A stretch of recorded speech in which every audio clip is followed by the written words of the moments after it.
Hi there, welcome to the Fierce Factor podcast. I'm your host, Kaylee Lindholm. And I think it's time for us women to shift the conversation in business and step into our feminine leadership to do the most iconic work the aesthetic industry has ever seen. Each week, I'll be bringing a powerful dose of strategy, sarcasm, solutions, and sass that will rev up your creativity and ignite your brilliance as you link arms with me along our shared path of personal and professional growth in 20 minutes or less. Let's go. Hello, leader. Thank you for joining me today for episode 159 of the Fierce Factor podcast. It's your coach, Kaylee Lindholm here. I am the founder and CEO of KLC Consulting, a strategic growth advisory and leadership coaching company for inspiring and intentional female founders in aesthetics and wellness. And if you're new around here, welcome. My goal with this podcast is to bring extremely high value, free knowledge to our industry to help incredibly talented and ambitious entrepreneurs like you build deeply satisfying, lucrative, freedom-based businesses that stand the test of time. Truth be told, if you've been around for the past few years, well, you've been tested all right.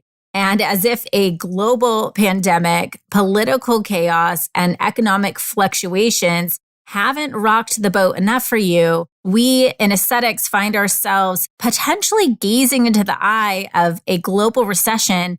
And with that, the real possibility that our valued clients might be tightening up their wallets, especially when it comes to nice to have aesthetic treatments. And listen, I have a pretty counterculture perspective about navigating through a recession. In fact, I recorded a podcast specifically to this topic back several months ago in episode number 135, where I talk about 5 ways to cultivate abundance during a recession. Definitely go back and check that one out, as that is a sister episode to what we're going to talk about today. You know, it's hilarious because week by week, my inbox is flooding with pitches from randoms to help me cut back on my advertising cost, save more money, minimize my overhead, scale back my team, protect my profits. But let's be honest, for one, I hate unsolicited sales pitches. And for two, I just don't believe this is the answer. First things first, we need to really understand what a recession actually is. A recession is defined as 2 consecutive quarters of negative economic growth. Now, have you experienced this? The answer is more than likely no. And so I want to be careful about how we approach this conversation and also how we take proactive steps to protecting the integrity of our brand positioning, our reputation, and profitability. And that we can do particularly through our pricing strategy. The goal during a recession may not necessarily be to cut and protect. For me, there's like one basic resounding principle to thriving in an economic downturn, and that is to protect my team and to capture market share. And I prefer to do this without leaving a trail of demolition behind me. Maybe cutting and sharpening and neglecting and ratcheting back will keep my numbers at baseline. But what happens when the economy fluctuates back in the other direction? I'm left without a sales pipeline, a reputable brand, and a team I can go to battle with? No, thank you. There's a wide body of recession research out there. And when we look into it, we can make informed decisions about whether or not to cut pricing and how to make lower priced offers without harming your current products and services. So today, let's talk about pricing your services during an economic recession. There are a few key principles to remember when thinking about pricing your services or products during an economic downturn. And I want to take a few minutes to share some perspective so you can develop an educated and thoughtful strategy versus becoming reactive and finding yourself in a vulnerable spot. Number 1, money doesn't go away during a recession. Instead, think of it as a transfer of wealth. If you've been building your business sustainably, you may have cash reserves to double down on discounted marketing, capital equipment, and real estate, as an example. During a time when most people are pulling back, the increase in supply will drive down costs. So see this as a competitive advantage. Number 2, people don't change their value systems, right? So if your clientele comes to you for the best results, they aren't going to stop caring about the best results. Know your audience and who you need to be for them. So it was funny because the other day I was driving by Carl's Jr. and I saw a sign for 2 items. So it was like, pick your poison, cheeseburger, cookies, like some shake thing, fries. And it was a deal, a promotion for 2 for $5. So I started thinking about this and started thinking about just consumerism and this sort of this impulsive reaction to the potential recession, and thinking about how somebody who has a value system that believes in wholesome, healthy, clean eating is not going to change because something is cheap, right? So I'm not going to start slamming down cheeseburgers and stop by the drive-thru on my way home every day because Carl's Jr. is more affordable than the salad at Whole Foods, right? So think about your clientele and their values. Values are not going to change. Number 3, avoid direct discounting at all costs. It's very challenging to come back to the same patient down the road and pull a little switcheroo on them like, hey, Sally, just kidding, our Botox isn't on sale anymore. We're just going to jack up the prices once again. Remember that the pricing decisions you make today are going to impact your business not just today, but for years after the recession.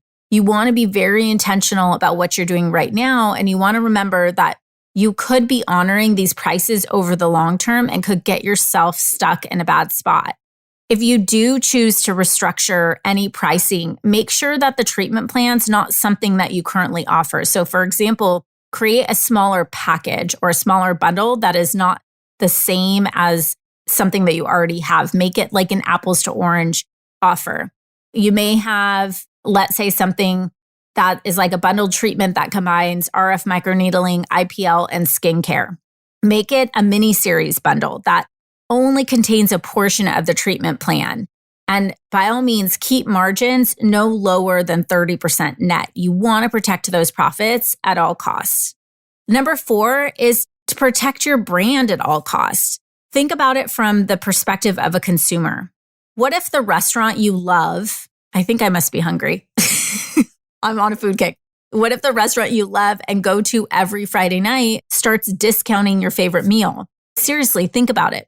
Wouldn't you question why your Chilean sea bass is all of a sudden on sale? Would you wonder if they are sourcing it from a less reliable fish market or bringing in less experienced chefs? Or maybe you start to contemplate why you were paying so much before when it can be discounted just like that. Here's the deal. As a business owner, you may think in your mind that lowering your prices might keep your services more affordable for the masses, and we'll talk about that in a minute.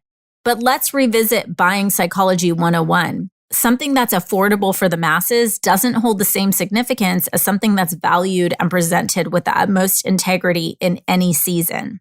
Number 5, you can opt out of the recession. Seriously.